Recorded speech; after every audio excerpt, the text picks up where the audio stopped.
I think most young CRNAs would disagree with me on this, but most older CRNAs would agree with me on this. And I think it depends on you as the person and what is offered to you at the hospitals you're applying to.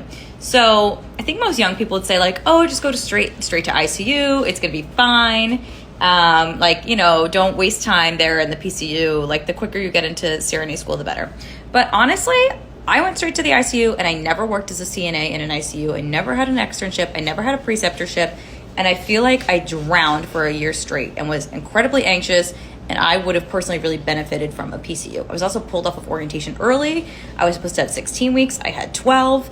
The patients were super sick. We were not singled for post-op heart patients. So they'd come up, open hearts, bleeding to death. And I'd have them and another critically ill patient in another room.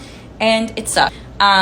I would have benefited from PCU first. If you did get to work as a CNA in an ICU for like years, or you had an externship there or like a preceptorship there, and you're gonna get a full orientation where you're not gonna get pulled early, and there's like actually lots of good support, I think it's great to go straight to the ICU. But again, it depends on the supports that are gonna be there for you and you as a person and like your experiences along the way. So assess the situation, see what the culture of the unit's like, shadow it, ask questions about how long orientation is and do they pull people early.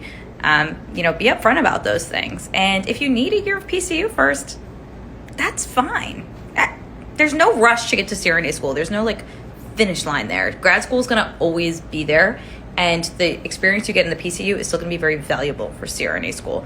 One of my best students ever that I've precepted, in fact, she might be the best student of all time. She was in med-surg for a few years and then stepped down for a few years. She was actually gate-kept from getting into the ICU. She was an ICU nurse for like a year by the time she started CRNA school, but she was hands down the best nurse anesthesia resident I've ever worked with in my life. So you can still get valuable experience at a PCU.